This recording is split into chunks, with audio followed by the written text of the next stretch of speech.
Good morning, Twin Tiers. This is WENY News. Good morning, Twin Tiers. Happy Wednesday. I'm Aisha McKenzie in for Kelly Meyer, and I'm here with Craig Flint. So good to be here this morning. Very happy to be with you, right next to you. Yeah. You know, it's a change. I know you're used to working that night shift, so it can be kind of a body shock, you know. What time did you go to bed last night? What, 4, 5? 4 p.m. when I'm used to, going into work at 3 p.m. So, yeah. But I'm loving it. Well, I mean, good. Thank you. We like you to too. have fun. We like to have fun. I on love the to have mornings. fun too. Our viewers are the best, man. We like to interact with them, and it's just fun stuff. Agree. I'm happy to be here with them as well. With you guys. All right. Well, you're doing a great job. Thank you, Craig. Need a coffee or anything? Or no, but I water? do need an umbrella. Yes. Very good transition. Have you done this before? No. It's my first rodeo here. Oh, anyway, welcome. Good to have you. And yeah, you'll need the umbrella today. Nice transition, Aisha. We are going to track some showers, and we'll take a look at those current temperatures. But if we could, let's take a look at Doppler radar. Thank you, Josh. And we'll show you that we have a batch of rain heading up through the northern tier right now. Towanda to Sayre, getting wet. This will clip east side Elmira up to Horseheads, and eventually heading to Ithaca. Also another batch of rain to the west of Steuben County now. So kind of in and out of showers this morning. It's a mild start with the breeze. Let's take a look at those current temperatures. 69 degrees is where we're perched right now. That is way, like I got to tell you, I mean, it's so far above normal. Our normal high is 62. Okay, jeez. So we're at 69. Yeah, it's above normal this morning. 71 in Corning and 67 in Mansfield. So here's your forecast as we take you hour by hour through the day today. Scattered showers around and near 70 at 8. I think 76, 75 will stop there. That's probably late morning, midday, and then as you can see, as more numerous or widespread rain sets in this afternoon, temperatures will backpedal to 69 at 4. It's 6:32 and 69 degrees on a Wednesday morning with the latest news from overnight and early this morning. Hey there, Aisha. Good morning, Craig. We'll start with our top stories this morning. A ground search will resume this morning in the Tioga State Forest for a Pennsylvania man. 92-year-old Fred Atwood from Mechanicsburg was reported missing last week. His car was spotted Friday in a parking lot on state forest land near Atrim, south of Wellsboro. The Bureau of Forestry and State Police began a search on Sunday. Today, volunteer firefighters, the Civil Air Patrol, and those associated with Pennsylvania State Search and Rescue will continue the search. And Pennsylvania State Police are also looking for a man from Warren Township. 49-year-old Richard Norman Darling has been missing since 3 o'clock yesterday afternoon. He was last seen driving a 1997 Oldsmobile. If you have any information on Darling's or Atwood's disappearances, please contact State Police. And new this morning, if you live in Steuben County, you may see a slight drop in your taxes. County lawmakers say next year's proposed budget shows spending increases well below the state's 2% tax cap. Steuben County Manager Mark Alger says budget requests for 2015 have been trimmed by $1 million. But Alger also says unfunded mandates continue to be a burden on the county taxpayers. The 2015 budget is subject to change in November. And the same thing happening in Schuyler County. Property owners could also see a small drop in the county-wide tax rate. According to our media partner, the Star-Gazette, Legislature Chairman Dennis Fagan said Monday night next year's proposed budget shows a possible lower tax rate by 1.4%. Fagan says the estimated value of property in Schuyler County has increased by $35 million. This news comes after a state audit released last week criticized operations in the county's treasurer's office from January 2011 to September 2013. And more this morning on the Ebola virus. Fear over the Ebola virus has spread in the U.S. much faster than the disease. The CDC says it was getting about 50 calls or emails a day from people concerned about the virus. Now it's up to 800. Kiyun La has the details.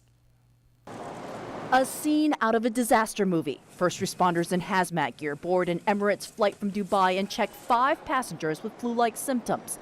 None met the criteria for Ebola or had visited Africa. At At LAX, 40 firefighters respond to a passenger with flu-like symptoms. But that's where the scare ends. It has turned out that there was some miscommunication, that this patient had been to the continent of Africa, but not near West Africa. As a matter of fact, it was South Africa. The next day in Los Angeles, a hoaxer wearing a mask exits the city bus saying, "Don't mess with me, I have Ebola." The bus driver is rushed to the hospital as police begin a manhunt. Someone who does a thing like this is trying to cause fear in a population. Ebola has not, repeat, not spread through the U.S., but fear certainly has. In Nashville, Tennessee, a sick passenger was taken off a plane that originated in Dallas. The patient had no contact with anyone with Ebola or traveled to Africa. In Richmond, Virginia, a patient with a low-grade fever who had traveled to Africa is isolated, even though the clinic says they don't believe it's Ebola. In Jacksonville, Florida, a patient with flu-like symptoms but no fever checked himself into an emergency room. Why did he fear he had Ebola? He had casual contact with a West African traveler. The CDC says it's been getting 800 calls and emails daily about Ebola. Each scare stretches first responders and can cost taxpayers thousands of dollars. And flu season has barely begun. This may all seem ridiculous, says risk communications expert Peter Sandman, but it should also seem familiar. Remember anthrax? For a little while, people were freaking out about white powder, and that was costly. People don't freak out about white powder anymore. They're used to that risk, and they take it in stride.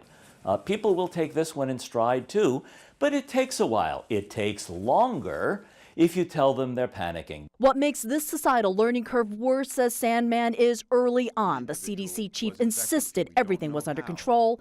Then the nurse in Dallas contracted the disease. What he didn't say is it's going to be harder than people imagine. It's going to be harder than we imagine. So now people are angry at the CDC, and that anger is sort of morphing into fear. And new this morning, Pennsylvania may pass a new law in effort to prevent prescription drug abuse. On Tuesday, the House voted in favor for a proposed database that would have a list of prescription drugs, who it's prescribed to, and the pharmacy it was taken from. This is to prevent people from going to different pharmacies that have the same prescriptions filled. The database would be maintained by the state health department. The bill was sent back to the Senate after being amended in the House. And trips to Pennsylvania drilling sites are emerging as campaign stops for candidates in New York's governor's race. Green Party candidate Howie Hawkins opposes hydraulic fracturing for natural gas and last week toured drilling sites in Pennsylvania to highlight what he says are negative health and environmental impacts. Republican Rob Astorino supports fracking and plans to visit a fracking operation this month to show what he says are the economic benefits. Democratic Governor Andrew Cuomo, meanwhile, is steering clear of the issue. A decision on whether to allow fracking in New York has been delayed until after the election. Cuomo says he wants to see the scientific evidence before weighing in. Polls show New Yorkers are nearly evenly divided on fracking. And we may not have fracking here in New York State, but a few local organizations are concerned its effects are making their way to our area. WENY's Leanne DeRosa has the story. There's so many ways that we're getting fracked without legally allowing fracking in New York State. For months, anti-fracking groups have made it their mission to urge the Chemung County Legislature to stop the proposal to expand the landfill. The groups say the county wants to increase the tonnage to accommodate fracking waste from the Marcellus Shale, which people say will economically benefit Casella waste systems and the county as well. However, the county says that although the expansion project is still in the environmental review process, fracking waste will not be brought in. It's only soil. The stuff that's coming up from the Marcellus Shale is not soil. It's pulverized rock that is laced with heavy metals, toxic other stuff, including the radioactivity. These organizations say they are concerned the drill cuttings and toxic materials will seep into the Chemung River and contaminate our drinking water and environment. And they say they fear for the health of the generations to come. When you go down into a mile in the earth, you're dealing with radioactive elements and heavy metals. They're not meant to be disturbed. We're disturbing them. We're bringing them up. Do they dissipate when they come up the the wellboard? No, they don't. They're right there, and they're in little drill cuttings, and they come to New York, and they go to our landfill. Then they go to our water treatment facility. It's insanity. That was Leanne DeRosa reporting. The county says the expansion proposal is still in the environmental review process, and they say fracking waste will not be brought in. It's only soil. Happening this morning, Cornell University will host a 2014 Yogurt and Dairy Summit. Dairy farmers and industry leaders will meet with state officials to discuss ways to grow the dairy economy here in New York State. The president of the New York Farm Bureau says the organization looks forward to talking with state officials on ways the state can support the dairy industry. The summit will take place at Stocking Hall. It begins at 10 this morning and lasts until 2 in the afternoon. And C-Tran fares are going up. The Chemung County Legislature unanimously voted to phase in an increase for monthly pass holders. It will also keep 2 daily runs on the Waverly-Wellsburg route. The Dollar Ride program will also survive, which will help self-paying seniors and people with disabilities. And continuing the coverage on Anti-Bullying Month, happening today, the Elmira Jackals will join in the fight against bullying. The team will be signing a banner in support of the YWCA's anti-bullying program. The signing will take place at First Arena at 11:30 this morning. Now let's take a look at some of the stories you'll be reading in today's Star Gazette. A look into whether fracking causes earthquakes. If you live in Schuyler County, your taxes may be dropping, and what the Finger Lakes Land Trust plans to do with a plot of land it just acquired near Ithaca. And when you read the Star Gazette, make sure to look for Craig's 5-degree guarantee. When we come back, Craig has your full forecast, plus it's National Skating Month. We'll introduce you to a national champ. But first, here is this morning's business report brought to you by CNN Bank. Macy's has announced it's opening at 6 p.m. on Thanksgiving Day, 2 hours earlier than last year. In an effort to entice holiday shoppers, more and more retailers have been opening on the holiday rather than waiting until Black Friday. The holiday season can account for as much as 40% of a retailer's annual sales, so getting people in the stores early to start their holiday shopping is crucial. And Google is looking to take a bite out of Amazon's retail delivery business. The internet search giant has begun offering customers a subscription costing $95 a year or $10 a month to receive free same-day deliveries from a wide range of shops. Among the retailers participating, Target, Costco, Barnes & Noble, and Toys R Us. The service is available in Chicago, Boston, Washington, New York, and the San Francisco Bay Area, as well as parts of the Los Angeles area. Chipmaker Intel delivered positive third-quarter earnings, sending a signal that the personal computer market may be improving. PCs have lost ground to tablets and smartphones, which have cut into the laptop and notebook market. However, the PC market seems to have stabilized following 2 years of declines. There are still concerns about Intel as the company is making very slow progress on its mobile front. And Crumbs has reopened its location on Broadway and is reopening other stores over the next 30 days. The chain, which closed all 48 of its locations over the summer after filing for bankruptcy, is revamping its menu, which will include a new item called the Basant, a cross between a bagel and a croissant.